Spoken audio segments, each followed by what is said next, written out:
Bonjour, bienvenue au dernier cours de cette leçon, la leçon sur le chapitre comportements individuels et collectifs et santé. Et oui, cette dernière leçon comportait notamment tout ce qui était règles à suivre, que nous pouvions suivre individuellement ou de façon collective pour la santé, la nôtre et celle des autres. Et ce cours comportait des éléments sur la sexualité. Effectivement, dans notre sexualité, il y a des comportements à avoir, comportements qui vont avoir un lien avec la santé. Oui, vous avez été relativement nombreux, ça a été facile pour vous de trouver un lien qu'on vous rabâche sûrement depuis très longtemps, qui a un rapport avec ça, regardez. Les IST, ou infections sexuellement transmissibles, sont des virus ou des microbes qui peuvent se transmettre d'une personne à l'autre lors d'un rapport sexuel non protégé.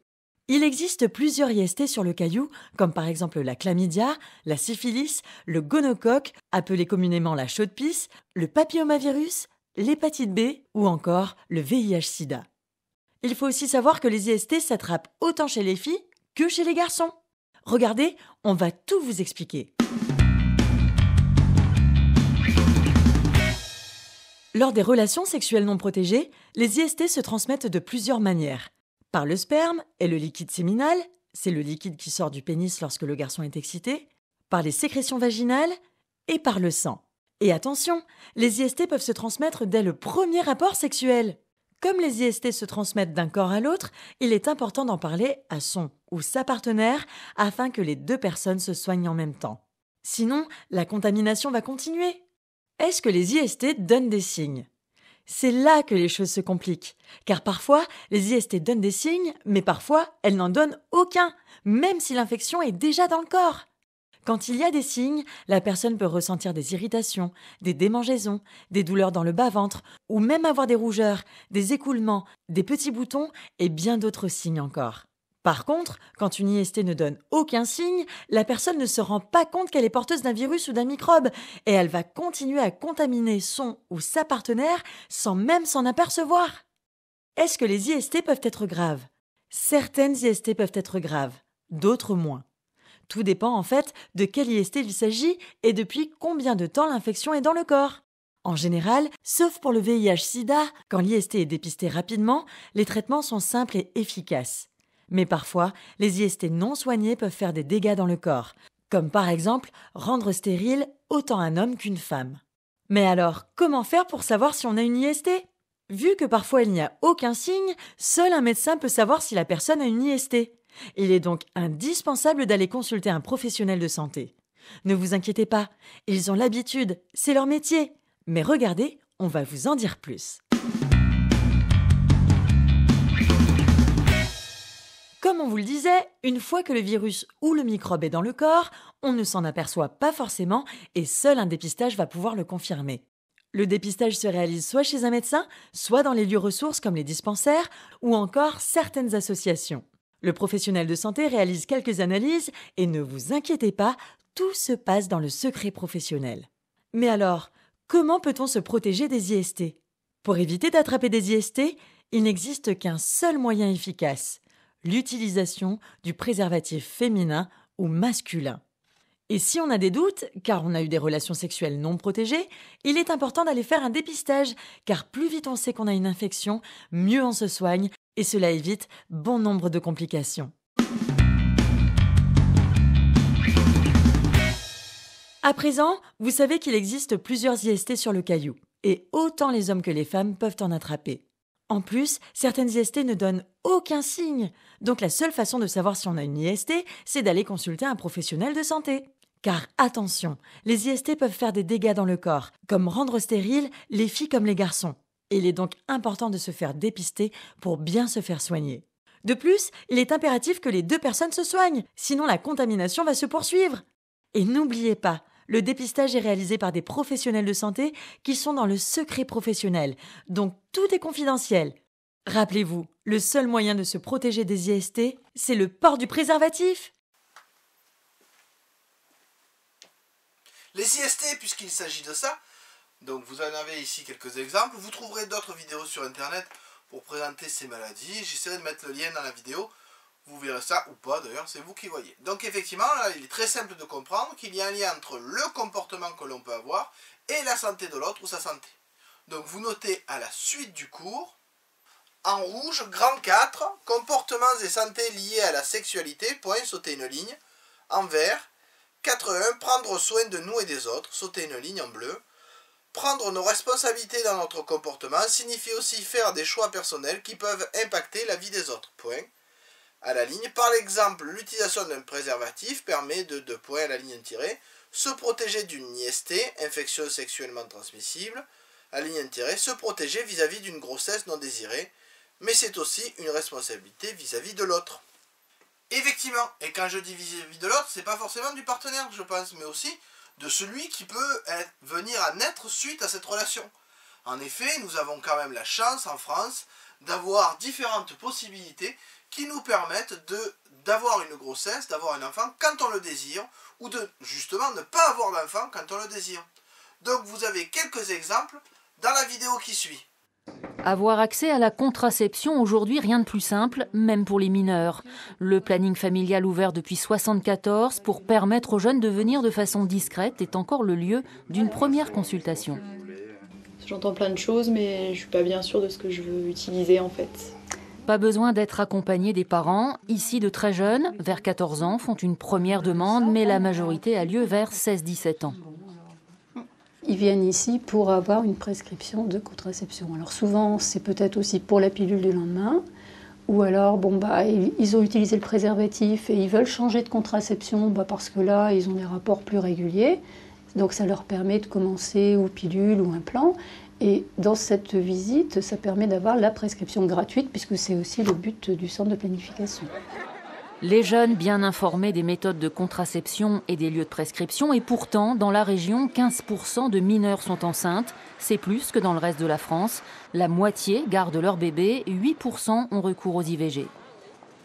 C'est un problème culturel, c'est un problème d'éducation, qui sont liés aux conditions défavorisées de ces populations. Plus on est dans des milieux défavorisés, moins bien la contraception est prise en compte.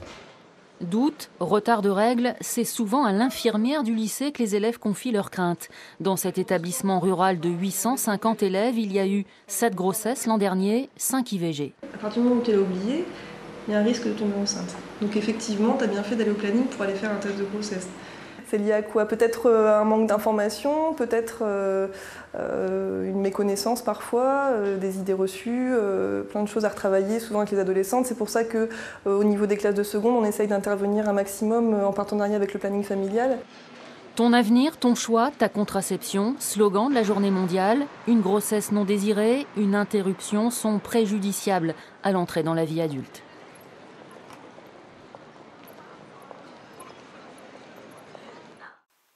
Alors, que ce soit clair pour vous, en France, ici, on a le droit, on peut choisir le moment où on va avoir un enfant, aussi bien en régulant sa reproduction par la pilule au préservatif, qu'en l'aidant un peu quand ça ne marche pas, avec des FIV, ou l'aide à la procréation. Donc, vous notez à la suite du cours, 4.2, contrôler sa reproduction pour choisir sa vie, sauter une ligne. Il existe 2 types de techniques pour ne pas avoir d'enfant. La contraception, on évite la fécondation ou le développement de l'embryon.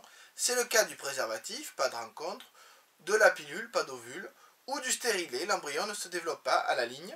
L'IVG, interruption volontaire de grossesse, qui permet de ne pas avoir d'enfant dans le cadre d'une grossesse non désirée. Point. L'IVG est encadré par la loi.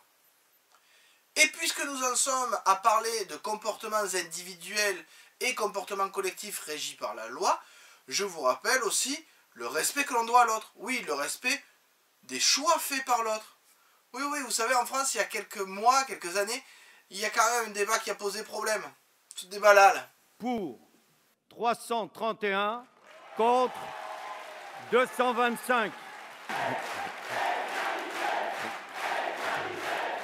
Le projet de loi ouvrant le mariage et l'adoption aux couples homosexuels est enfin adopté par les députés après 136 heures de débat et des semaines de manifestations parfois violentes.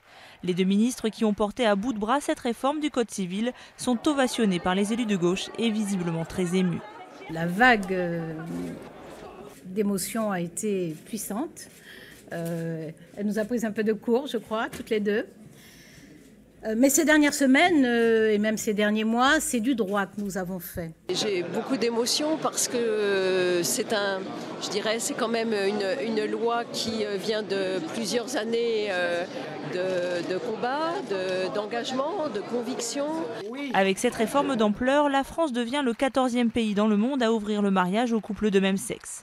Après des centaines d'amendements déposés, l'opposition UMP ne s'avoue pas vaincue et a déposé un recours devant le Conseil constitutionnel.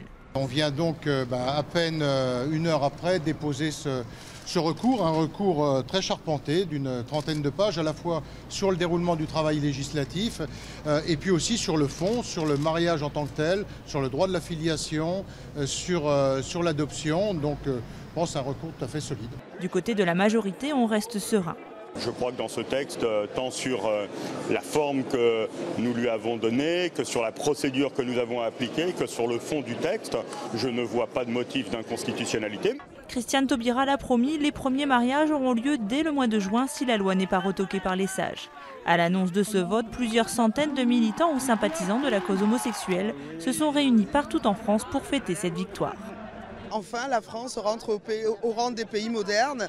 Enfin, tous les citoyens pourront accéder à l'égalité, qui n'est que le strict minimum. Quand on aime, on a le droit, on doit pouvoir se marier et exprimer son amour dans un cadre légal comme tous. On va se marier. Quand ça ? Cet été, en juin, en juillet, dès que possible. Ça fait 15 ans qu'on attend, donc voilà, 14 ans, donc on est très très contents. Les Antilles ne baissent pour autant pas les armes. Ce mardi soir, des dizaines de milliers de personnes se sont rassemblées place des Invalides à Paris pour demander le retrait du texte et la démission du président Hollande. Ils le promettent, ils ne lâcheront pas. Prochain rendez-vous d'ampleur le 26 mai, jour de la fête des mères. Et oui, le mariage pour tous, enfin le mariage pour homosexuels, puisque l'autre ne posait a priori pas de souci à la société, est maintenant légal en France. Et il y a aussi des lois qui protègent contre la discrimination, qu'elle soit sexuelle ou autre. Toujours est-il qu'il en va de son comportement individuel, ainsi que des obligations collectives, pour respecter les choix qui sont faits à l'autre. Donc vous notez à la suite du cours, 4.3, avoir un comportement respectueux du choix des autres, sauter une ligne en bleu.